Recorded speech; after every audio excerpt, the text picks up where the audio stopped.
오직 한국에 최우선 공급한다.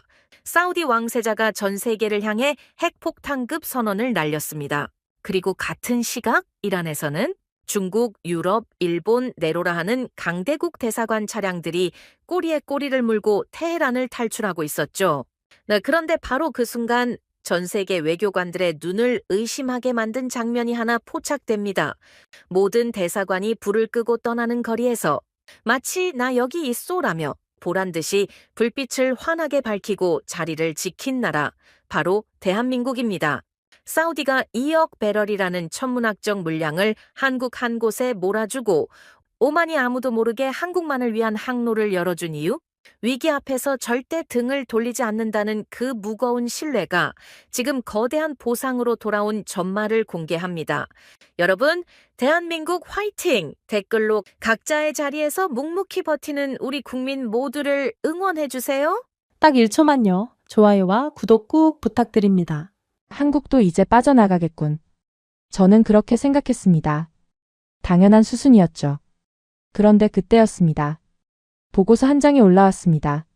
사우디 왕세자가 직접 지목했죠. 한국을 최우선 공급 대상으로 지정한다. 저는 펜을 놓았습니다. 세계 1위 산유국이 위기 한복판에서 가장 먼저 살릴 나라를 찍은 겁니다. 바로 대한민국이었어요.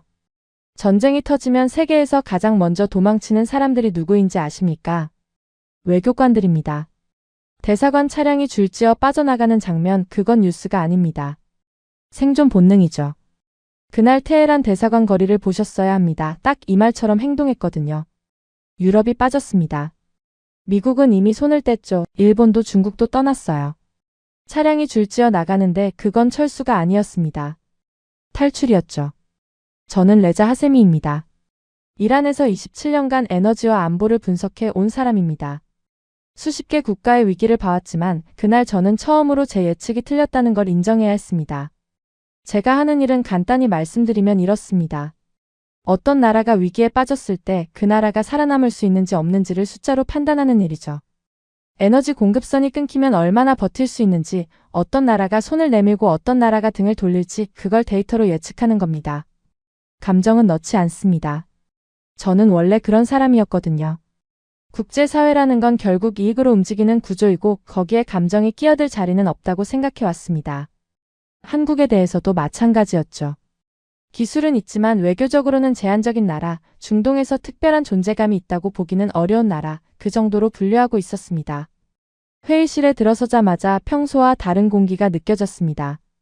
누군가 보고서를 올렸고 그 첫 줄을 읽는 순간 회의실 전체가 멈춘 것처럼 조용해졌습니다. 사우디였습니다. 한국을 최우선 공급 대상으로 지정한다. 저는 그 문장을 2번 읽었습니다. 최우선이라는 단어가 눈에 걸렸던 겁니다. 이건 단순한 거래 계약이 아니었거든요. 전쟁 상황에서 누구를 먼저 살릴 것인가, 그 방향을 정한 겁니다. 사우디가 직접 왕세자 이름으로 결정한 사안이었습니다. 옆에 앉아있던 동료가 조용히 물었습니다. 이거 확인된 겁니까? 돌아온 대답은 짧았죠. 공식입니다. 한국에서도 발표했대요. 그 한마디에 아무도 말을 잇지 못했습니다. 저는 잠시 생각에 빠졌습니다. 사우디가 이런 결정을 내린다는 건 단순히 원유를 보내준다는 의미가 아닙니다. 중동 전체의 에너지 질서 안에서 한국이라는 나라의 위치를 공식적으로 설정한 거거든요. 쉽게 말해서 위기가 터졌을 때 가장 먼저 줄을 서는 자리에 한국을 세운 겁니다. 왜 하필 한국인지 저는 그 순간 명확한 답을 갖고 있지 않았습니다. 다만 하나는 확실했죠. 이건 큰일이라는 것. 회의가 끝나고 저는 사무실로 돌아왔습니다. 그런데 이상한 일이 벌어지기 시작했습니다. 이란 내부에서 하나의 문장이 퍼지고 있었거든요.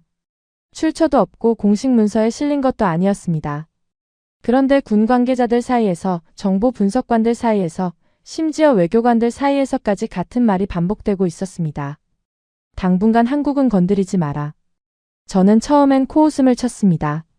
전쟁터에는 늘 이런 말이 떠돌거든요. 특정 국가에 대한 근거 없는 소문, 누가 강하고 누가 위험한지에 대한 뜬 소문, 그런 건 매일 들리는 얘기였습니다. 그래서 대수롭지 않게 넘겼죠. 이번 전쟁에서 UAE가 한국 방공망을 써서 높은 요격률을 기록한 건 사실이기도 했죠. 그런데 이상하리만큼 그 소문이 사라지지 않았습니다. 일주일이 지나도 열흘이 지나도 그 문장은 여전히 돌고 있었습니다. 오히려 시간이 갈수록 더 자연스럽게 스며들었죠. 마치 모두가 이미 알고 있는 사실인 것처럼 누구도 출처를 묻지 않았습니다. 그냥 받아들이고 있었습니다. 저는 그때부터 조금 불편해지기 시작했습니다. 데이터에 없는 것, 숫자로 설명되지 않는 것이 퍼지고 있다는 게 신경 쓰였거든요. 그리고 그날 밤이 왔습니다. 저는 또 하나의 장면을 보게 됩니다. 테헤란 대사관 거리였습니다. 외국 사람들 또 바빠지기 시작하겠군.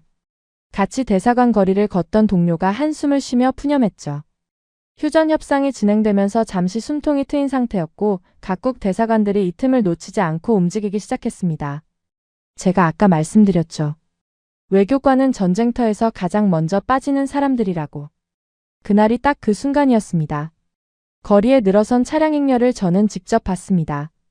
유럽 국가들의 차량이 먼저 빠져나갔고 그 뒤를 미국이 따랐습니다. 중국 대사관 차량도 조용히 움직이고 있었죠. 누가 지시한 것도 아닌데 마치 약속이라도 한 듯이 모든 나라가 같은 방향으로 향하고 있었습니다. 밖으로. 도시 밖으로. 최종적으로는 이란 밖으로. 저는 그 광경을 보면서 얘기했죠. 저게 정상이죠 뭐. 전쟁터에 남아서 뭐 하겠습니까? 위기에서 빠지는 것 그건 비겁한 게 아닙니다. 합리적인 판단이죠. 저라도 같은 선택을 했을 겁니다. 그리고 한국 대사관 앞을 지나는 순간 저는 발걸음을 멈췄습니다. 차량 한 대가 문 밖으로 나오고 있었습니다. 동료가 손가락으로 그곳을 가리키며 말했어요. 역시 한국도 빠지는군. 하긴 원유도 확보했고 뭘 더 기다리겠어. 그게 정상이니까요. 그런데 그 차가 멈췄습니다. 도로 위에서 잠시 서 있더니 천천히 방향을 틀었습니다. 그리고 다시 대사관 안으로 들어갔습니다. 그리고 시동이 꺼졌어요. 직원으로 보이는 2명이 대사관으로 걸어 들어가더니 불이 켜졌습니다. 그리고는 그 불은 꺼지지 않았죠. 저는 그 자리에 서서 한동안 아무 생각도 하지 못했습니다. 방금 뭘 본 건지 정리가 되지 않았거든요. 나오다가 다시 들어갔다고? 그리고 일을 한다고? 아니면 뭔가 지시가 바뀐 건가? 동행하던 동료에게 물었습니다. 적어봤습니까? 한국 대사관 다시 들어갔는데. 동료는 잠시 그쪽을 바라보더니 어깨를 으쓱했습니다. 글쎄요, 뭔가 사정이 있겠죠. 떠나기 전에 급하게 처리할 게 있던가. 하지만 저는 그렇게 넘어갈 수가 없었습니다. 이미 사우디가 최우선 공급을 약속한 나라였습니다. 다른 어떤 나라보다 먼저 살 길이 열린 나라였거든요. 빠져나갈 이유도 충분하고 빠져나갈 명분도 충분했습니다. 저는 다시 한국 대사관 건물을 바라봤습니다. 불이 켜져 있었습니다. 다른 대사관들이 하나둘 어두워지는 거리에서 그 건물만 환하게 빛나고 있었죠. 마치 자기들은 여기 있다는 듯이 그 불빛이 너무 환하게 보였어요. 그 순간 저는 처음으로 느꼈습니다. 이건 단순한 외교적 판단이 아니라는 것을. 숫자로 설명되지 않는 무언가가 저 안에서 작동하고 있다는 것을. 27년간 데이터만 믿고 살아온 저로서는 받아들이기 어려운 장면이었습니다. 그리고 그 밤 사무실로 돌아온 저는 책상 위에 놓인 메모를 다시 읽었습니다. 아까 회의실에서 적어놓은 문장이었죠. 한국은 건드리지 마라. 저는 그 문장을 한참 동안 바라봤습니다. 아침까지만 해도 웃어넘겼던 말이었는데 이제는 웃을 수가 없었습니다. 아직 이유는 모르겠습니다. 하지만 하나는 분명해졌죠. 이 나라에 대해서 저는 뭔가를 모르고 있었다는 겁니다. 2장. 이틀 뒤 소집된 회의는 평소보다 인원이 많았습니다. 에너지 분석팀뿐만 아니라 외교라인 관계자들까지 자리를 채우고 있었죠. 분위기가 묘했습니다. 평소에는 각자 보고서를 넘기며 담담하게 진행되는 자리인데 그날은 아무도 먼저 입을 열지 않았거든요. 모두가 같은 것을 기다리고 있다는 게 느껴졌습니다. 담당 분석관이 화면을 띄웠습니다. 지금 중동 국가들의 동향을 좀 봅시다. 그리고 가장 첫 번째로 띄워진 자료. 바로 사우디 에너지부 공식 발표 자료였죠. 저는 자세를 고쳐 앉으며 화면에 집중했습니다. 첫 번째 항목이 올라왔습니다. 사우디가 가장 먼저 움직였습니다. 즉시 공급 5천만 배럴. 저는 고개를 끄덕였습니다. 큰 수치였지만 사우디 규모를 생각하면 놀랄 만한 건 아니었거든요. 긴급 지원 차원에서 충분히 가능한 물량이었습니다. 옆에 앉은 동료도 비슷한 반응이었죠. 메모를 하면서 담담하게 숫자를 적고 있었습니다. 그런데 화면이 넘어가면서 두 번째 항목이 떴습니다. 저는 적고 있던 숫자 위에서 손이 멈췄습니다. 추가 배정 2억 배럴. 대상국 대한민국. 회의실이 조용해졌습니다. 방금 전까지 메모를 하던 사람들이 전부 멈춘 거죠. 누군가의 볼펜이 책상 위에 떨어지는 소리가 들릴 정도였습니다. 저는 화면을 다시 봤습니다. 숫자를 잘못 읽은 건가 싶었거든요. 2억 배럴. 틀림없었습니다. 이게 어느 정도 규모인지 설명을 드려야 할 것 같습니다. 한국이라는 나라가 하루에 소비하는 원유량이 대략 250만에서 300만 배럴 수준이거든요. 2억 배럴이면 단순 계산으로도 2달 이상을 버틸 수 있는 물량입니다.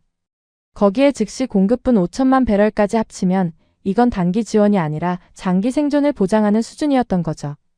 위급 상황에서 이러한 공급 결정은 국가 단위의 에너지 안보를 통째로 받쳐주겠다는 의미였습니다.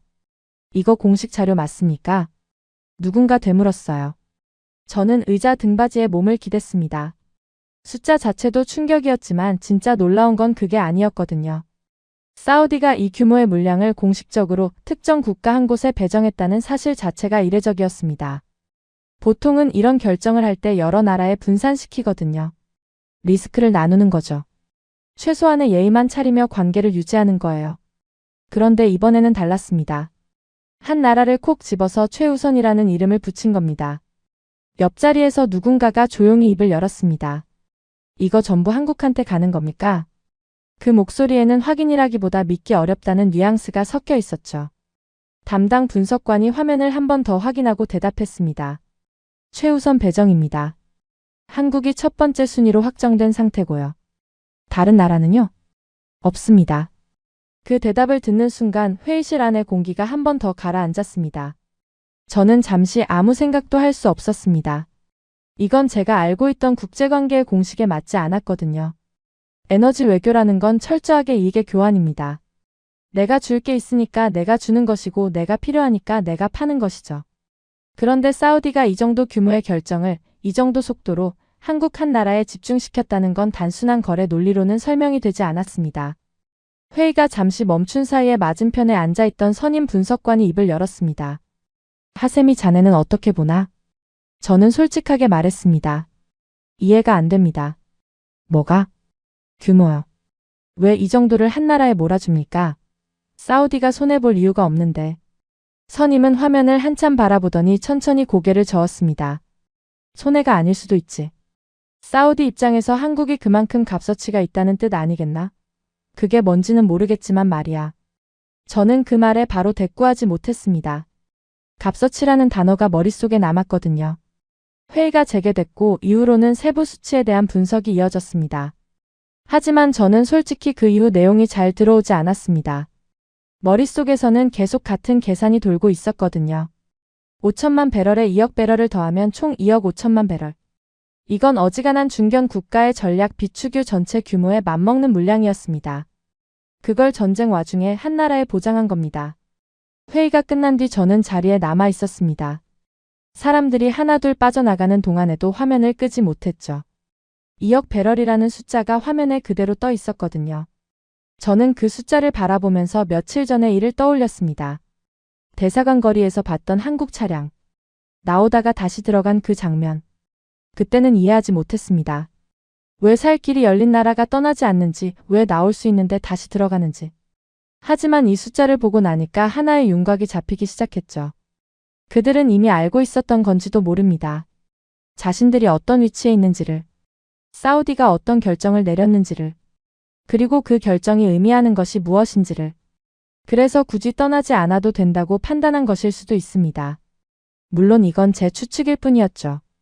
하지만 그때까지 아무런 설명도 찾지 못했던 그 장면에 처음으로 실마리가 생긴 순간이었습니다.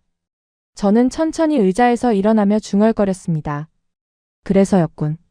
왜 그 문장이 나왔는지 조금씩 이해되기 시작한 거죠. 한국은 건드리지 마라. 이 말은 즉 한국은 건드릴 수 없다는 말과 같은 뜻이라는 걸요. 이란 내부에서 출처도 없이 퍼지고 있던 그 말. 저는 며칠 전까지만 해도 근거 없는 소문이라고 치부했었습니다. 하지만 이제는 달랐습니다. 그건 감정에서 나온 말이 아니었거든요. 이미 결정이 끝난 뒤에 자연스럽게 따라온 결과였던 겁니다. 사우디가 방향을 정했고 그 방향의 중심에 한국이 있었고 그걸 본 사람들이 내린 판단이 바로 그 한마디였던 거죠. 저는 사무실 불을 끄면서 한 가지를 인정해야 했습니다. 한국이라는 나라에 대해 제가 내린 평가, 기술은 있지만 외교는 제한적이라던 그 분류가 어쩌면 처음부터 틀렸을 수도 있다는 것을요. 세계 1위 산유국이 가장 먼저 손을 내민 나라를 두고 외교가 제한적이라고 말하는 건 이제 앞뒤가 맞지 않았으니까요. 그날 밤 저는 오랜만에 잠이 오지 않았습니다. 데이터만 믿어왔던 사람이 숫자 앞에서 오히려 흔들리는 기분이 이런 건가 싶었죠. 2억 배럴이라는 숫자는 분명 팩트였습니다. 그런데 그 팩트 뒤에 숨어있는 무언가가 저를 더 불편하게 만들었거든요. 사우디가 저 정도 결정을 내리게 만든 한국이라는 나라의 실체가 뭔지 저는 아직 파악하지 못하고 있었습니다. 그리고 그게 미치도록 궁금해졌어요. 3장. 며칠 뒤 반가운 소식이 들려왔습니다. 휴전 협상이 일시적으로 효력을 발휘하면서 테헤란 주변의 긴장이 한 단계 낮아진 거죠. 완전한 평화와는 거리가 멀었지만 적어도 민간인들이 움직일 수 있는 틈이 생겼습니다. 그런데 긴장은 낮아지면서 테헤란은 분주해지기 시작했죠. 각국 교민들이 그 창을 놓치지 않고 빠져나가기 시작했고 한국 교민들도 예외는 아니었습니다. 일부가 이 기회를 이용해서 이란 밖으로 이동했다는 보고가 올라왔거든요. 저는 그 보고를 읽으면서 처음으로 어깨에 힘을 뺐습니다. 이제 진짜 끝났군. 속으로 그렇게 생각했죠. 위기가 있었고 버텼고 그리고 빠져나왔다. 이게 정상적인 흐름이거든요. 어떤 나라든 위기 상황에서의 대응은 결국 같은 패턴을 따릅니다. 위기 발생, 상황 판단, 그리고 철수. 한국도 그 패턴을 밟고 있었고 저는 그게 당연하다고 봤습니다. 동료에게도 말했죠. 유럽, 일본에 이어서 한국 교민들도 나오기 시작했다더군요. 그래요? 잘 됐네. 이제 마무리 수순이겠군. 그렇겠죠. 대사관도 곧 축소 운영으로 전환할 겁니다. 저는 그렇게 확신하고 있었습니다. 교민이 빠졌으니 대사관 인력도 줄이는 게 수순이고 그 다음은 최소 인원만 남기고 사실상 닫는 겁니다. 만국 공통의 절차죠. 그런데 다음날 아침 저는 전날의 확신을 완전히 뒤집어야 했습니다. 추가 보고서가 올라왔거든요. 평소처럼 화면을 넘기다가 한 줄에서 손이 멈췄습니다. 한국 대사관 핵심 인력 복귀 완료. 저는 그 문장을 다시 읽었습니다. 복귀라는 단어가 눈앞에서 아른거렸거든요. 잠시 혼란스러웠습니다. 복귀라는 건 돌아왔다는 뜻인데 돌아오려면 먼저 나갔어야 하지 않습니까? 그러니까 이건 교민들과 함께 빠져나갔던 대사관 핵심 인력이 다시 테헤란으로 들어왔다는 의미였습니다. 저는 의자에서 몸을 일으켰습니다. 이게 무슨 소리입니까? 또 남았다고요. 옆에 있던 후배 분석관에게 화면을 가리키며 물었죠. 이거 확인된 겁니까? 한국 대사관 인력이 복귀했다고? 후배가 자료를 한 번 더 확인하더니 고개를 끄덕였습니다. 네, 맞습니다. 어제부로 핵심 인력 전원 복귀 확인됐고요. 정상 업무 중입니다. 전원이요? 전원입니다. 저는 한동안 아무 말도 하지 못했습니다. 이해가 되지 않았거든요. 교민들을 빼내는 과정에서 함께 나갔던 사람들입니다. 출국장까지 갔던 사람들이었죠. 이미 한 번 이란 밖을 밟을 기회가 코앞에 있던 사람들이에요. 안전한 곳까지 갔다가 다시 위험 지역으로 되돌아온 겁니다. 일부는 본인 가족만 보내고 복귀했다고 하던데요. 바보 아닙니까? 27년간 이 일을 해오면서 저는 수많은 철수 작전을 봐왔지만 빠져나간 외교 인력이 자발적으로 복귀한 사례는 본 적이 없었습니다. 한 번 나가면 끝이거든요. 그게 상식이죠. 그 다음 줄을 읽는 순간 등골이 서늘해졌습니다. 정상 근무 재개. 그들은 다시 출근하고 있었습니다. 마치 아무 일도 없었다는 듯이 어제 퇴근하고 오늘 출근하는 것처럼 전쟁 한복판의 도시에서 정상 업무를 시작한 겁니다. 저는 자리에 앉아서 한참을 생각했습니다. 이건 용기의 문제가 아니었거든요. 용감하다고 해서 전쟁터에 다시 들어가는 건 무모한 거지 합리적인 판단이 아닙니다. 그런데 한국 대사관은 무모하게 움직이는 조직이 아니었습니다. 이란 외교통 공무원들 사이에서 철저하고 빈틈없기로 소문난 조직이었죠. 심지어 지금 한국은 사우디의 최우선 공급을 확보한 나라의 외교 라인이지 않습니까? 그런 조직이 감정적으로 결정을 내렸을 리가 없었죠. 그러면 뭡니까? 이유가 있다는 겁니다. 반드시 돌아와야 할 이유가 말입니다. 저는 관련 자료를 뒤지기 시작했습니다. 대사관 복귀와 같은 시점에 올라온 보고들을 하나씩 확인했죠. 교민 철수 현황, 현지 치안 상태, 외교 채널 가동 여부, 그런 통상적인 자료들 사이에서 눈에 띄는 항목 하나가 걸렸습니다. 호르무즈 인근 한국 선박 26척 대기 중. 저는 그 문장을 보고 숨을 멈췄습니다. 26척. 호르무즈 해협 인근에 한국 선박이 26척이나 묶여 있었던 겁니다. 이건 제가 전혀 파악하지 못하고 있던 정보였습니다. 대사관이니 교민이니 하는 것에만 시선이 가 있었던 거죠. 그 바다 위에 사람이 있다는 걸 놓치고 있었습니다. 선박 26척이면 단순히 배만 있는 게 아닙니다. 선원들이 타고 있거든요. 한 척에 최소 20명 이상이 승선하고 있다고 치면 그 바다 위에 수백 명의 한국인이 발이 묶여 있었다는 뜻입니다. 해협의 긴장이 풀리지 않는 한 움직일 수도 없고 그렇다고 배를 버리고 나올 수도 없는 상황이었죠. 저는 그제야 퍼즐이 맞춰지기 시작했습니다. 대사관 인력이 왜 돌아왔는지. 교민들만 빼내고 끝낼 수 있는 상황이 아니었던 겁니다. 아직 바다 위에 남아있는 사람들이 있었으니까요. 한국으로 돌아가야 할 사람들. 그들을 두고 갈 수 없었던 거죠. 그 사람들을 위해서 외교 채널이 계속 가동되어야 했고 현장에서 상황을 관리할 인력이 필요했던 겁니다. 그래서 돌아온 거였습니다. 자기들은 이미 안전한 곳까지 나갔으면서 아직 나오지 못한 사람들 때문에 다시 들어온 겁니다. 그때 후배 분석관이 추가 자료를 넘겨줬습니다. 하세미 선배, 이것도 보시겠습니까? 선박교신 기록이 일부 올라왔습니다. 저는 받아서 읽었습니다. 짧은 기록이었죠. 현재 위치 유지 중. 추가 지시 대기. 상황 불안정. 세 줄이 전부였습니다. 하지만 그 세 줄이 가슴을 짓눌렀습니다. 이건 보고서의 문장이 아니었거든요. 현장이었습니다. 지금 이 순간에도 그 바다 위에서 누군가가 보낸 목소리였습니다. 위치를 유지하고 있다는 건 아직 움직이지 못한다는 뜻이고 추가 지시를 기다린다는 건 스스로 판단해서 움직일 수 있는 상황이 아니라는 뜻이며 불안정하다는 건 지금 이 순간도 위험하다는 뜻이었죠. 저는 그 교신 기록을 내려놓고 창밖을 바라봤습니다. 테헤란의 하늘은 맑았습니다. 이 도시 안에서는 잠시나마 숨통이 트인 상태였죠. 하지만 저 너머 바다 위에서는 여전히 사람들이 묶여 있었습니다. 기다리고 있었습니다. 언제 풀릴지 모르는 상황 속에서. 그래서 돌아온 거였군. 저는 혼잣말을 했습니다. 한국 대사관 사람들이 왜 복귀했는지 이제 완전히 이해됐거든요. 그들은 자기들만 살아서 나온 걸로 끝내지 않았습니다. 바다 위에 아직 자국민이 남아있는 한 그 자리를 비울 수 없었던 겁니다. 이건 명령이어서 그런 게 아닐 수도 있습니다. 물론 정부의 지시가 있었겠죠. 하지만 지시만으로 전쟁터에 다시 들어가는 건 쉬운 일이 아닙니다. 한번 빠져나온 사람이 다시 위험 속으로 걸어 들어가려면 지시 이상의 무언가가 필요하거든요. 저는 그게 뭔지 정확히 말할 수는 없었습니다.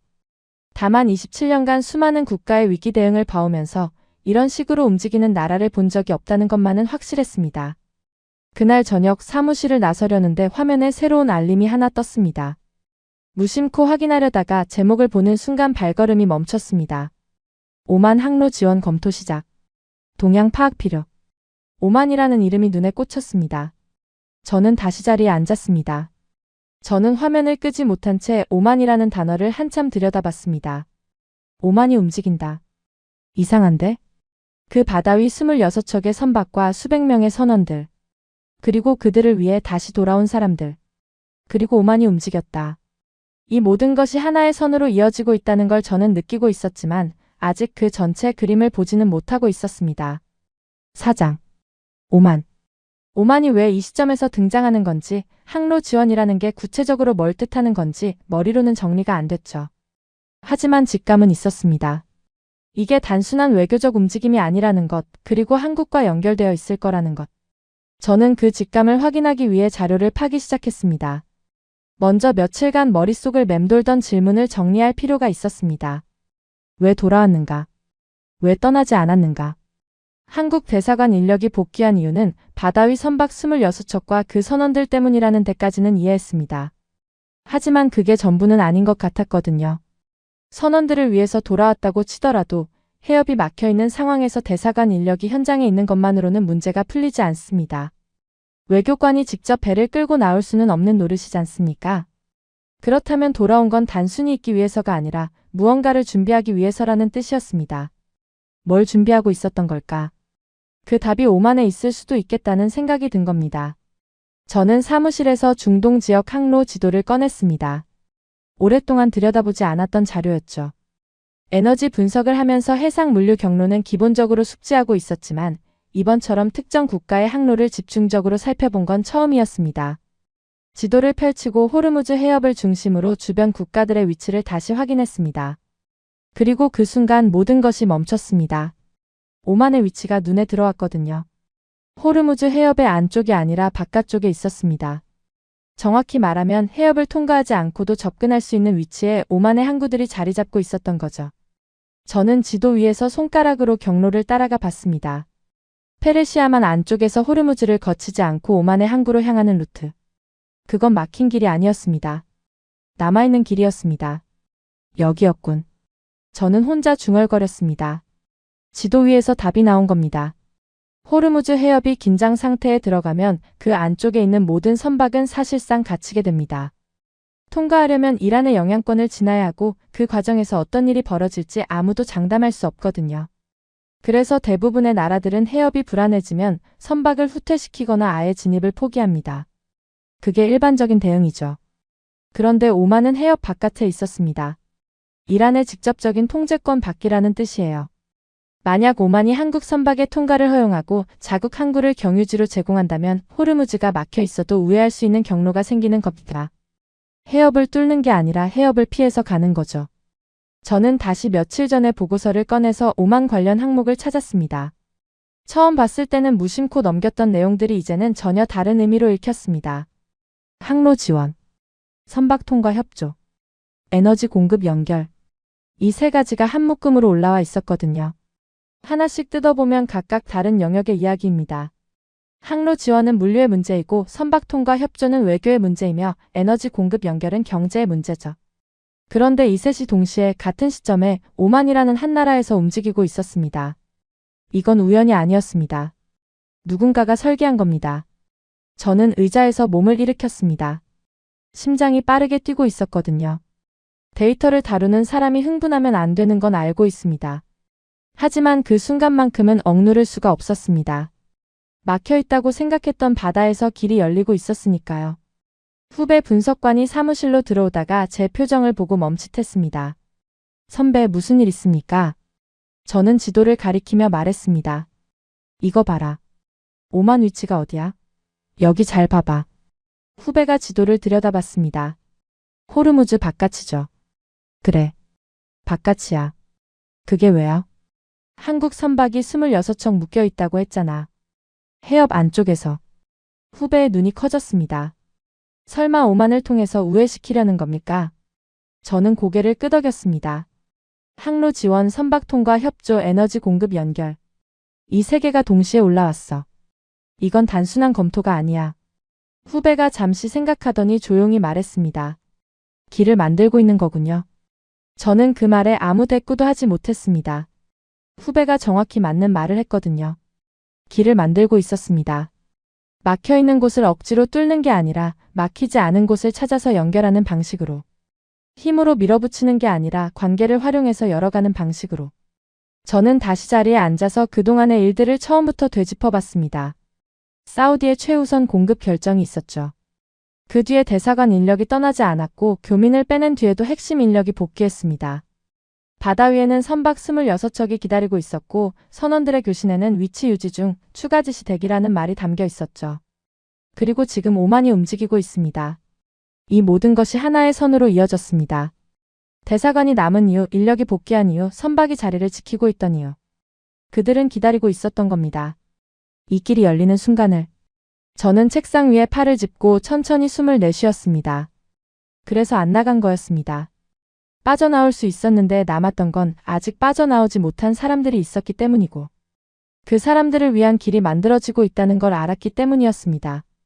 그러니까 떠날 이유가 없었던 거죠. 오히려 지금 이 자리에 있어야 할 이유가 있었던 겁니다. 저는 창밖을 바라봤습니다. 테헤란의 하늘 너머 어딘가에 그 바다가 있었고 그 위에 26척의 배가 있었고 그 안에 수백 명의 사람이 있었습니다. 그리고 그 사람들을 위해 지금 이 순간에도 누군가가 길을 만들고 있었죠. 그때 제 머릿속에 다시 한번 그 문장이 떠올랐습니다. 한국은 건드리지 마라. 이란 내부에서 출처도 없이 떠돌던 그 말. 저는 처음엔 소문이라고 했고 그 다음엔 사우디의 결정에서 비롯된 결과라고 해석했습니다.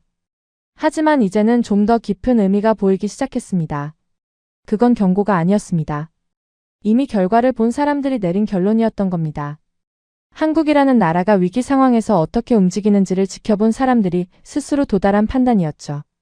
사우디가 최우선으로 공급하겠다고 나선 나라. 살 길이 열렸는데도 떠나지 않은 나라. 나갔다가 다시 돌아온 나라. 바다가 막혔는데 새로운 길을 찾아낸 나라. 이런 나라를 상대로 뭔가를 시도한다는 건 생각보다 감당하기 어려운 일이 될 수 있다는 것을 그들은 이미 알고 있었던 겁니다. 저는 사무실 불을 끄기 전에 지도를 한 번 더 바라봤습니다. 호르무즈 해협이 그려진 그 지도 위에서 오만으로 이어지는 경로가 선명하게 보였습니다.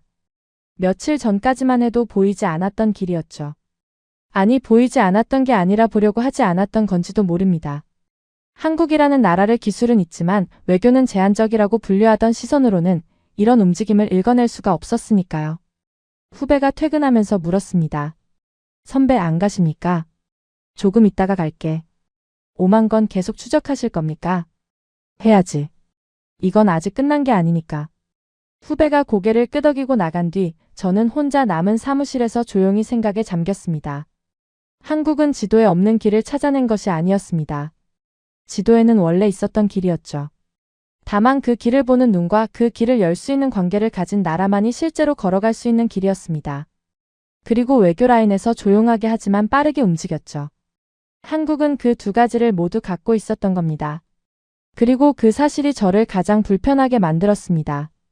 27년간 에너지와 안보를 분석해 온 사람으로서 이 정도 움직임을 사전에 예측하지 못했다는 건 저 자신의 분석 체계에 구멍이 있다는 뜻이었으니까요. 5장. 그날 아침 평소와 다른 소집이 있었습니다.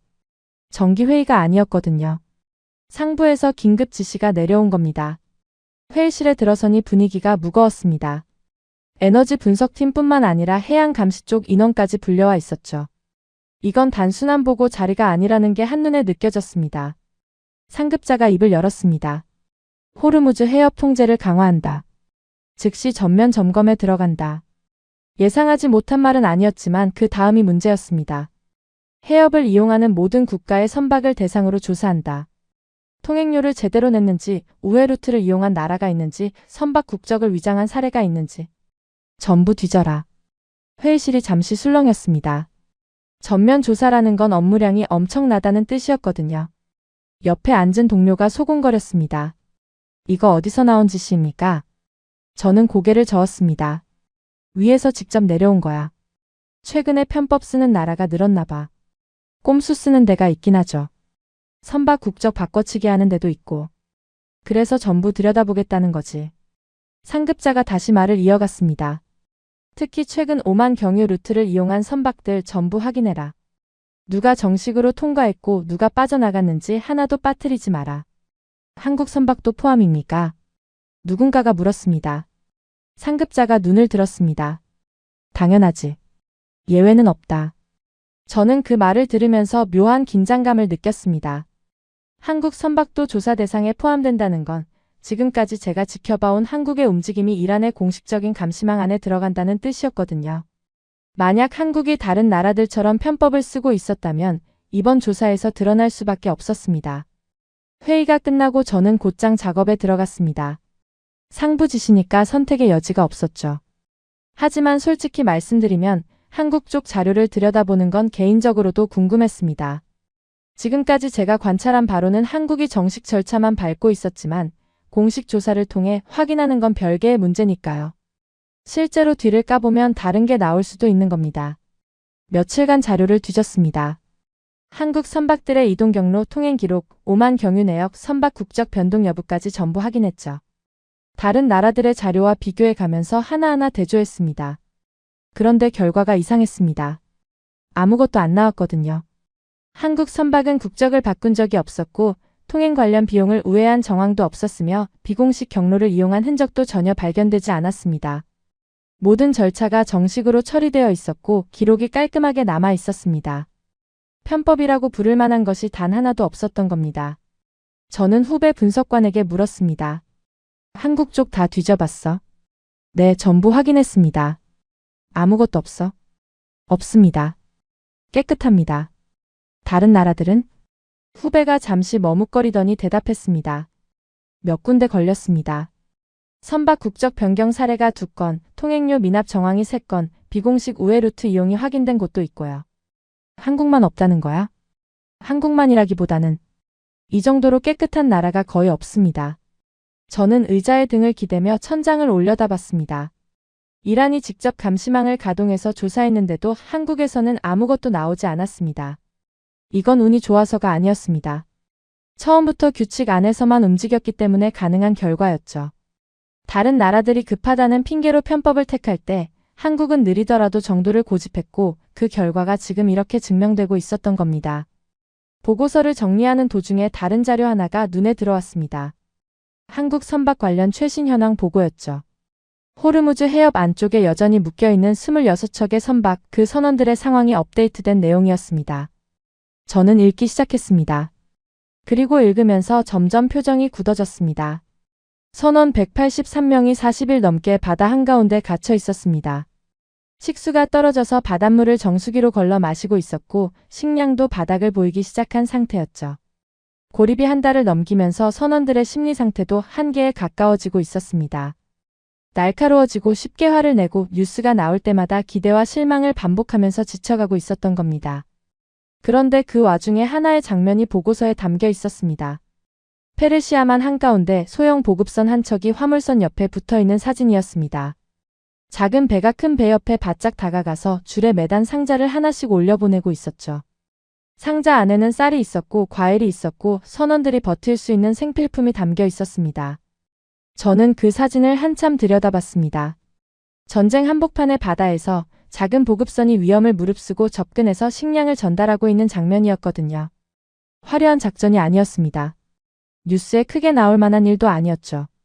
하지만 그 작은 배 한 척이 전달하는 건 단순한 쌀과 과일이 아니라 버틸 수 있다는 가능성 그 자체였습니다. 선원 인터뷰가 첨부되어 있었습니다. 기존에 있던 거랑 합쳐서 101분 좀 넘게 확보가 됐습니다. 100일. 그 숫자를 보는 순간 저는 며칠 전 오만에서 확보한 에너지 물량의 의미와 겹쳐지는 걸 느꼈습니다. 원유와 나프타로 100일을 버틸 수 있게 만든 것처럼 바다 위의 선원들도 100일을 버틸 수 있도록 식량을 채운 거였거든요. 우연의 일치치고는 너무 정확했습니다. 이건 누군가가 계산한 겁니다. 국가 차원에서 바다 위의 사람들까지 포함해서 최소 100일을 견딜 수 있는 체계를 만들어 놓은 거였죠. 하지만 비용이 만만치 않았습니다. 보고서에 따르면 보급품 가격은 평소에 서너 배로 뛰어 있었고 소형 보급선 한 번 이용하는 데 드는 비용도 150만 원 수준에서 400만 원, 500만 원까지 올라가 있었거든요. 전쟁 상황에서 물가가 오르는 건 당연하지만 그 비용을 감수하면서까지 바다 한가운데의 선원들에게 물자를 보낸다는 건 이익의 문제가 아니라 책임의 문제였습니다. 후배가 같은 자료를 읽고 있다가 조용히 말했습니다. 선배, 이거 보면 한국은 자기 선원들 포기 안 하는 거 아닙니까? 저는 고개를 끄덕였습니다. 안 하는 거지. 비용이 이 정도면 배를 포기하는 게 오히려 경제적일 수도 있는데요.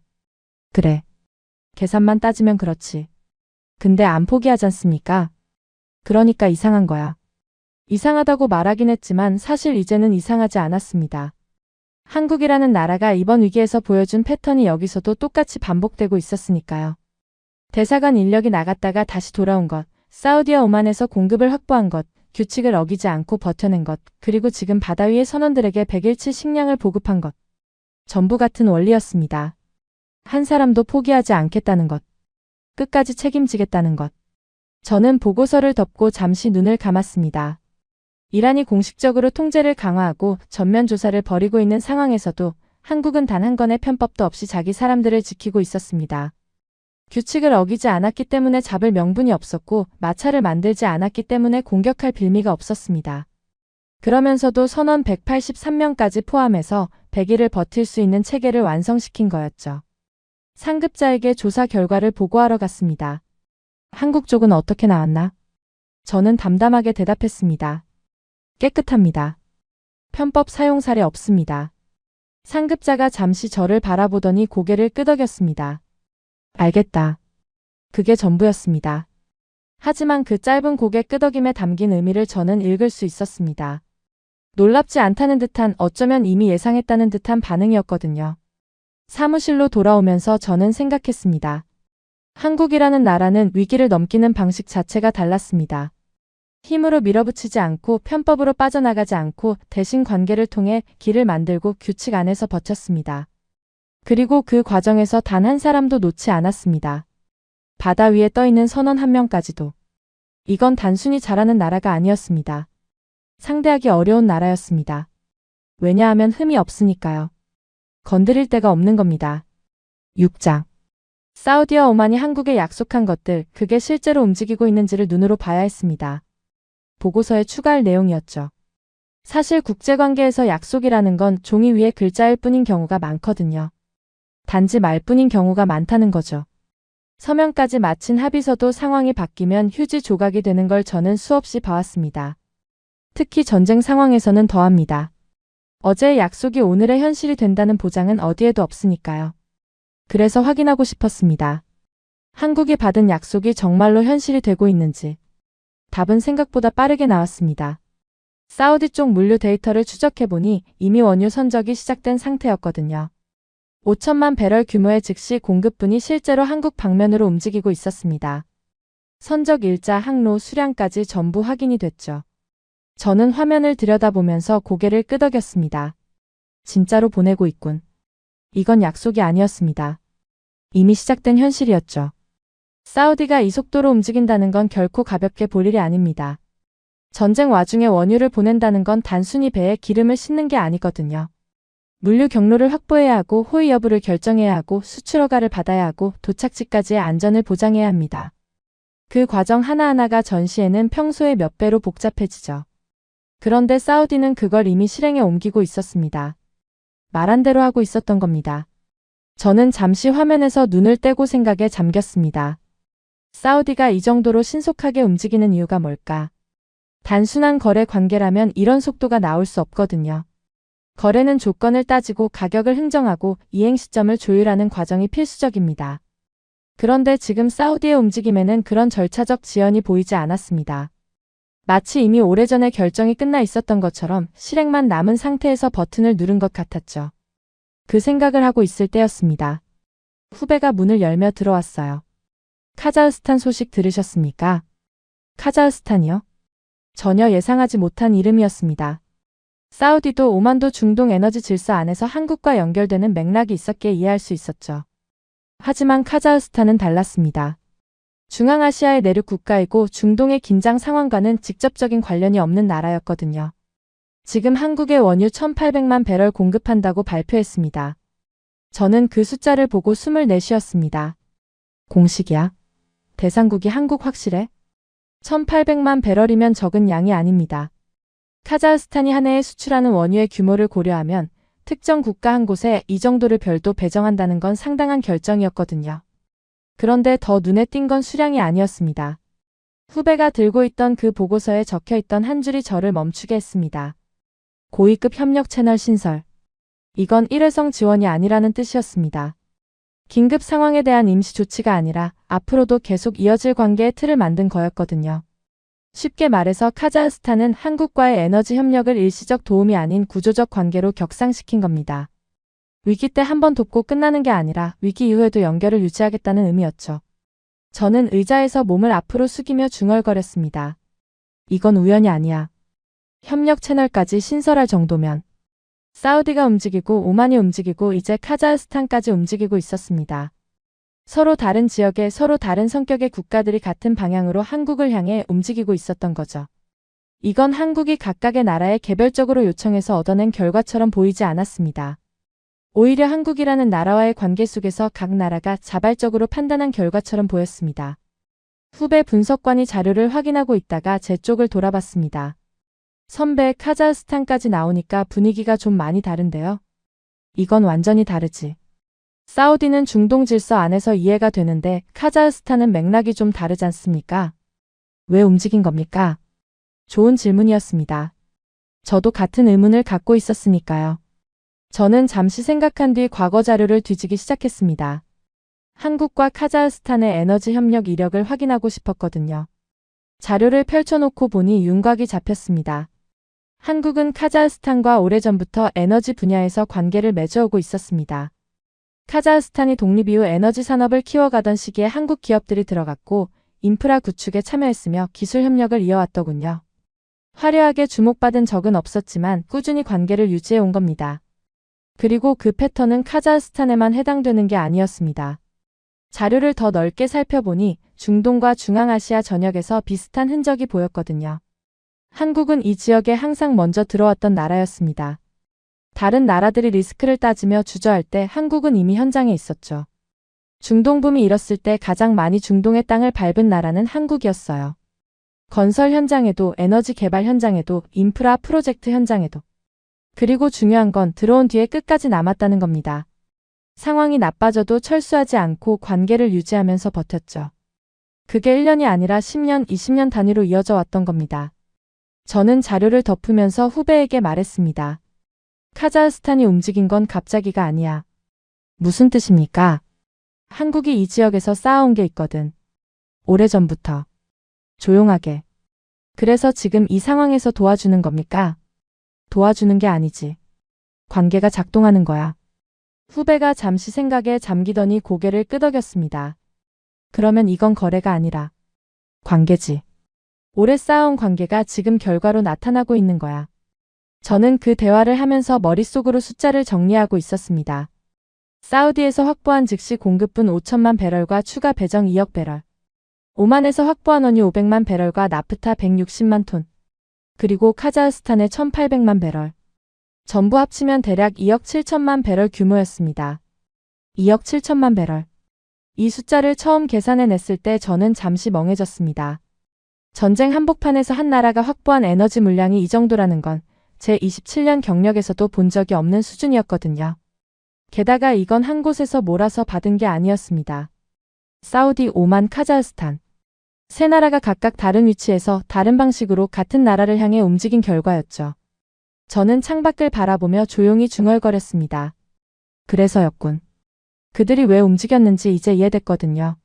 사우디가 최우선 공급을 결정한 건 한국의 군사력이 강해서가 아니었습니다. 오만이 항로를 열어준 건 한국이 경제 대국이어서가 아니었습니다. 카자흐스탄이 고위급 채널까지 신설한 건 한국이 압력을 넣어서가 아니었습니다.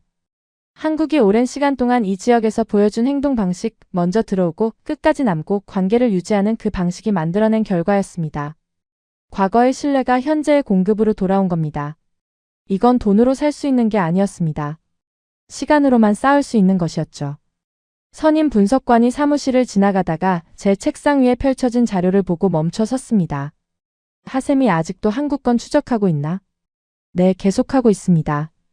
결론이 나오던가? 저는 잠시 망설이다가 솔직하게 말했습니다. 결론이라기보다 제가 잘못 보고 있었다는 걸 알게 됐습니다. 뭘? 한국이라는 나라를요. 외교가 제한적이라고 분류했었는데 그게 아니었습니다. 선임이 의자를 끌어다 앉으며 물었습니다. 그럼 뭔가? 관계로 움직이는 나라입니다. 그것도 아주 오래전부터. 그들은 쌓아온 거예요. 지금의 결과를 말입니다. 선임은 잠시 생각하더니 고개를 한번 끄덕이고 자리를 떠났습니다. 별다른 대꾸는 없었지만 부정하지도 않았습니다. 그 침묵이 오히려 동의처럼 느껴졌죠. 사무실에 혼자 남은 뒤 저는 화면에 떠있는 숫자를 다시 한번 들여다봤습니다. 2억 7천만 배럴. 약속이 아니라 실행으로 증명된 숫자. 말이 아니라 물량으로 확인된 신뢰. 한국은 이 위기 속에서 세 나라로부터 동시에 지원을 끌어냈고 그 모든 것이 실제로 움직이고 있었습니다. 그리고 그 원동력은 군사력도 아니고 경제력도 아니고 압력도 아니었습니다. 시간이었습니다. 한국이 수십 년에 걸쳐 이 지역에서 쌓아온 시간. 그 시간이 지금 숫자로 돌아오고 있었던 겁니다. 7장. 며칠 뒤 소집된 회의는 분위기부터 달랐습니다. 평소 정기 분석 회의는 각자 맡은 지역에 보고서를 돌리고 데이터를 공유하고 몇 가지 코멘트를 주고받는 정도로 끝나거든요. 담담하고 사무적이고 감정이 끼어들 여지가 없는 자리죠. 그런데 그날은 회의실에 들어서는 순간부터 공기가 무거웠습니다. 참석 인원도 평소보다 많았고 상급자급 인사들이 뒷줄에 앉아있는 게 보였습니다. 이건 보고 자리가 아니라 결론을 내리는 자리라는 게 한눈에 느껴졌습니다. 주요 국별 대응 현황이 화면에 정리되어 올라왔거든요. 유럽은 대응이 늦었습니다. 제재와 외교적 성명은 빠르게 나왔지만 실제 에너지 수급에 대한 대비는 후순위로 밀려 있었죠. 말은 많았지만 움직임이 따라가지 못하고 있었습니다. 미국은 자국 내 비축유와 셰일 생산량으로 당장의 충격은 흡수할 수 있었지만 동맹국 지원까지 신경 쓸 여력이 부족한 상태였습니다. 중국은 러시아와의 파이프라인에 의존하면서 상황을 관망하고 있었고, 일본은 비축유를 풀면서 시간을 벌고 있었지만 장기적 대안은 아직 불투명했죠. 각 나라의 현황이 하나씩 올라올 때마다 회의실 안에서는 작은 코멘트들이 오갔습니다. 유럽은 예상대로군. 일본은 비축유 언제까지 버틸 수 있습니까? 중국은 지금 움직일 이유가 없으니까. 익숙한 분석이었고 예상 가능한 결과였습니다. 그런데 마지막 슬라이드가 올라왔을 때 회의실이 조용해졌습니다. 한국이었습니다. 화면에 정리된 내용은 다른 나라들과 확연히 달랐거든요. 사우디로부터 최우선 공급 확보, 오만을 통한 대체 항로 확보, 카자흐스탄으로부터 추가 물량 확보, 총 확보량 약 2억 7천만 배럴, 선박 26척 선원 183명에 대한 100일치 보급 완료, 편법 사용 사례 없음, 외교 채널과 실행이 동시에 작동. 숫자가 하나씩 올라올 때마다 회의실의 정적이 깊어졌습니다. 아까까지 각국 현황에 코멘트를 던지던 사람들이 전부 입을 다물고 있었거든요. 저도 마찬가지였습니다. 이미 제가 추적해온 내용이었지만 이렇게 한 화면에 정리되어 놓이니까 그 규모와 체계가 더 선명하게 와닿았습니다.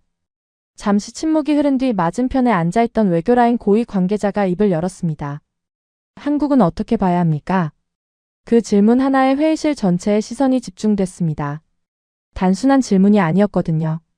어떻게 봐야 한다는 건 지금까지의 분류 체계로는 한국을 설명할 수 없다는 뜻이었습니다. 기존의 틀 안에서 답이 나오지 않으니 새로운 판단을 내려달라는 요청이었죠. 아무도 먼저 대답하지 않았습니다. 몇 초가 흘렀고 그 몇 초가 유난히 길게 느껴졌습니다. 저는 그 침묵 속에서 생각하고 있었습니다. 지금까지 제가 한국에 대해 내려왔던 평가를 떠올렸죠. 기술은 있지만 외교는 제한적인 나라. 중동에서 특별한 존재감이 없는 나라. 분석 대상으로서의 우선순위가 높지 않은 나라. 그게 불과 몇 주 전까지 제 판단이었습니다. 하지만 지금 화면에 떠있는 숫자들이 그 판단을 완전히 부정하고 있었습니다. 외교가 제한적이라고 했던 나라가 사우디와 오만과 카자흐스탄을 동시에 움직여서 2억 7천만 배럴을 확보했습니다. 존재감이 없다고 했던 나라가 이란의 전면 조사에서도 흠 하나 잡히지 않는 완벽한 대응을 보여줬습니다. 분석 우선순위가 낮다고 했던 나라가 주요국들 중에서 유일하게 위기를 실질적으로 돌파하고 있었습니다. 저는 입을 열었습니다. 회의실의 모든 시선이 저를 향했죠. 그 나라는 다릅니다. 적대국도 아니고 그렇다고 친하다고도 볼 수 없죠. 잠시 말을 멈췄습니다. 한 번 더 생각을 정리한 뒤에 이어갔습니다. 우리는 지금까지 한국을 여러 분석 대상 중 하나로 봐왔습니다. 하지만 이번 상황을 통해 분명해진 게 있습니다. 이 나라의 결과는 우리의 계산 안에 들어오지 않았습니다. 외교 라인 관계자가 물었습니다. 구체적으로 어떤 의미입니까?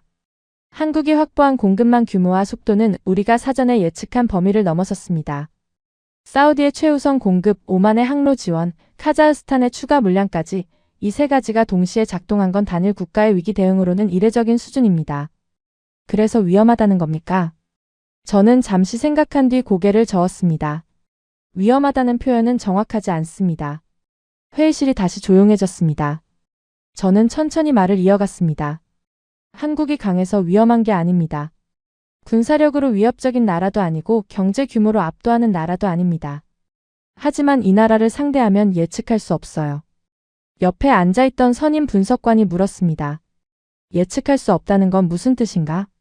이번 조사에서 확인됐지 않습니까? 한국은 편법을 쓰지 않았습니다. 규칙 안에서만 움직였고 어디에서도 마찰을 만들지 않았습니다. 그런데 결과는 어떻습니까? 다른 나라들보다 더 많이 더 안정적으로 확보해냈습니다. 이런 나라를 상대로 무언가를 시도하면 어떻게 됩니까? 잡을 명분이 없습니다. 공격할 빌미도 없습니다. 건드리면 건드린 쪽만 소모되는 구조입니다. 회의실에 긴 정적이 흘렀습니다. 누군가가 반박할 수도 있는 자리였습니다. 제 분석이 과하다고 한 나라를 너무 높이 평가하고 있다고 지적할 수 있었죠. 하지만 아무도 입을 열지 않았습니다. 화면에 떠있는 숫자들이 제 말을 대신 증명하고 있었으니까요. 상급자가 뒷줄에서 조용히 물었습니다. 하셈이 결론이 뭔가? 저는 고개를 들어 상급자를 바라봤습니다. 한국은 적이 아닙니다. 잠시 멈춘 뒤 한마디를 더했습니다. 그냥 건드려서는 안 되는 존재입니다. 그 말이 끝나고 회의실은 다시 조용해졌습니다. 하지만 아까의 침묵과는 결이 달랐습니다. 아까는 판단을 내리지 못해서 생긴 침묵이었고 지금은 판단이 내려진 뒤의 침묵이었거든요. 모두가 같은 결론에 도달해 있다는 걸 저는 느낄 수 있었습니다. 회의가 마무리되면서 외교라인 관계자가 자리를 뜨다가 제 옆에서 멈췄습니다. 하셈이 아까 그 말 기록에 남겨도 되겠나? 어떤 말씀입니까? 건드려서는 안 되는 존재라는 거. 저는 잠시 생각했습니다. 그리고 고개를 끄덕였습니다. 남기셔도 됩니다. 사실이니까요. 관계자는 가볍게 고개를 숙이고 나갔습니다. 혼자 남은 회의실에서 저는 화면을 다시 한번 바라봤습니다. 한국이라는 이름 옆에 나열된 숫자들. 2억 7천만 배럴 선원 183명 100일치 보급 편법 사용 없음. 이 숫자들이 말해주는 건 단순한 성과가 아니었습니다. 하나의 국가가 위기 앞에서 어떤 존재인지를 보여주는 증거였죠. 다른 나라들은 분석 중이었습니다. 상황을 관망하거나 대응을 준비하거나 겨우 시간을 벌고 있었죠. 한국만 이미 결과를 만들어 놓은 상태였습니다. 외교와 실행이 동시에 작동했고 공급망과 보급 체계가 동시에 완성되었으며 그 과정에서 단 한 번의 규칙 위반도 없었습니다. 이건 운이 좋아서 가능한 일이 아니었습니다. 준비된 나라만이 보여줄 수 있는 결과였습니다. 8장. 저는 최종 보고서를 펴놓고 모든 장면을 하나씩 떠올리며 깨달았습니다. 이건 하나의 사건이 아니었다는 것을. 하나의 흐름이었습니다. 처음부터 끝까지 같은 원리로 같은 방식으로 움직인 하나의 거대한 흐름. 한국이라는 나라가 위기 앞에서 작동하는 방식 그 자체였습니다. 그리고 저는 한 가지 중요한 사실을 인정해야 했습니다. 한국은 이번 위기에서 달라진 게 아니었다는 것을. 원래 그렇게 행동하는 나라였다는 것을. 그 생각이 들자 오래된 기억 하나가 떠올랐습니다. 수년 전이었습니다. 이란이 국제 제재를 받으면서 고립되어 가던 시기였죠. 서방 국가들이 하나둘 발을 빼기 시작했고 경제 제재가 강화되면서 이란과 관계를 유지하는 나라가 급격히 줄어들었습니다. 대부분의 국가들이 서둘러 거리를 뒀습니다. 이란과 엮여 있으면 자기들까지 제재 대상이 될 수 있었으니까요. 합리적인 판단이었습니다. 그런데 그때 제 기억 속에 남아있는 이름이 하나 있었습니다. 한국이었습니다. 물론 한국도 제재의 틀 안에서 움직여야 했기 때문에 교역 규모가 줄어들었고 일부 관계가 축소된 건 사실이었습니다. 하지만 완전히 떠나지는 않았거든요. 한국은 남아있는 형태를 바꿨습니다. 직접적인 교역이 어려워지면 다른 방식을 찾았고 공식 채널이 좁아지면 관계의 맥락 자체는 유지하면서 이어갔습니다. 끊지 않았습니다. 저는 당시에는 그걸 대수롭지 않게 봤습니다. 규모가 줄었으니 의미 없다고 생각했거든요. 하지만 지금 돌이켜보면 그때 끊지 않은 그 관계의 실이 지금 이 모든 결과의 출발점이었을 수도 있다는 생각이 들었습니다. 사우디가 한국을 먼저 선택한 것도, 오만이 길을 열어준 것도, 카자흐스탄이 움직인 것도 전부 한국이 오랜 시간에 걸쳐 쌓아온 것들의 결과였으니까요. 그때도 그랬군. 저는 혼자 중얼거렸습니다. 한국은 상황에 따라 움직이는 나라가 아니었습니다. 어떤 상황에서든 같은 방식으로 행동하는 나라였습니다. 남았고 돌아왔고 기다렸고 그리고 결국 만들어냈습니다. 제재 때도 그랬고 전쟁 때도 그랬습니다. 그게 이 나라의 본성이었던 겁니다. 저는 천천히 자리에서 일어났습니다. 회의실 창문 너머로 테헤란의 야경이 보였습니다. 이 도시에서 27년을 보냈습니다. 수많은 국가를 분석했고 수많은 위기를 봐왔고 수많은 결론을 내려왔습니다. 그 27년 동안 저를 지탱해 온 신념은 단순했습니다. 국제사회는 결국 이익으로 움직인다. 감정은 변수가 아니다. 데이터가 전부다. 하지만 이번만큼은 달랐습니다. 한국이라는 나라가 보여준 건 이익의 논리로만 설명되지 않았거든요. 이익만 따졌다면 대사관 인력이 다시 들어갈 이유가 없었습니다. 이익만 따졌다면 비용이 서너 배 뛴 보급선을 바다 한가운데로 보낼 이유가 없었습니다. 이익만 따졌다면 편법 한두 개쯤은 써서 속도를 올리는 게 합리적이었습니다. 그런데 한국은 그 어느 것도 하지 않았습니다. 대신 느리더라도 원칙을 지켰고 비용이 들더라도 사람을 포기하지 않았고 시간이 걸리더라도 관계를 통해 길을 만들었습니다. 저는 처음으로 인정할 수밖에 없었습니다. 이 나라는 강해서 두려운 나라가 아니라는 것을, 상대하면 끝까지 감당해야 하는 나라라는 것을. 왜냐하면 흠이 없거든요. 규칙을 어기지 않으니 잡을 명분이 없고 마찰을 만들지 않으니 공격할 빌미가 없고 사람을 포기하지 않으니 약점이 없습니다. 이런 나라를 상대로 무언가를 시도한다는 건 시도한 쪽이 소모되는 구조가 될 수밖에 없다는 걸 저는 이제 알고 있었습니다. 사무실로 돌아와서 책상 위에 놓인 서류들을 정리하다가 며칠 전 적어놓은 메모가 눈에 들어왔습니다. 이 모든 일이 시작될 때 제가 적었던 문장이었죠. 한국은 건드리지 마라. 저는 그 메모를 집어들고 한참을 바라봤습니다. 처음 이 문장을 들었을 때 저는 코웃음을 쳤습니다. 이번 가십거리는 한국이군, 근거 없는 소문을 또 만드네라고 말이죠. 그 다음에는 사우디의 결정을 보고 나서 결과에서 나온 판단이라고 해석을 바꿨습니다. 그리고 한국의 움직임을 하나씩 확인할 때마다 그 문장의 무게가 조금씩 달라졌습니다. 지금 이 모든 걸 처음부터 끝까지 지켜본 뒤에 저는 그 문장의 최종적인 의미를 이해하게 되었습니다. 그건 협박이 아니었습니다. 감정도 아니었습니다. 이미 결과를 본 사람들이 내린 결론이었습니다. 한국이 위기에서 어떻게 움직이는지를 직접 목격한 사람들이 스스로 도달한 판단이었던 겁니다. 그리고 지금 27년간 데이터만 믿고 살아온 저 역시 그 결론에 도달해 있었습니다. 한국은 건드리지 마라. 이건 소문이 아니었습니다. 이건 사실이었습니다. 저는 메모를 책상 위에 내려놓고 사무실 불을 껐습니다. 결제 서류를 책상 위에 정리해놨죠. 복도를 걸으면서 마지막으로 한 가지 생각이 머릿속을 스쳤습니다. 한국은 두려운 나라가 아닙니다. 하지만 반드시 계산해야 하는 나라가 되었습니다. 그리고 그 계산을 제대로 하지 못한 쪽은 반드시 대가를 치르게 될 겁니다. 저는 27년 만에 처음으로 한 나라에 대한 제 모든 분석을 백지부터 다시 써야 한다는 걸 인정하며 건물을 나섰습니다. 테헤란의 밤바람이 차가웠습니다. 하지만 제 머릿속은 그 어느 때보다 선명했습니다. 지금까지 우인스의 수진이었습니다. 오늘도 끝까지 함께 해주셔서 정말 감사합니다. 수진이랑 우인스 다음에도 함께해요. 오늘도 행복한 하루 되세요. 사랑합니다. 우인스 우리들의 이야기 작은 꿈도 커지는 이 순간 웃으며 함께 나가요 모두의 마음이 크게 울려요. 당신만의 감동 이야기가 늘 당신 곁에서 따뜻한 순간으로 남길 바랍니다. 다음에도 따뜻한 이야기로 다시 찾아올게요.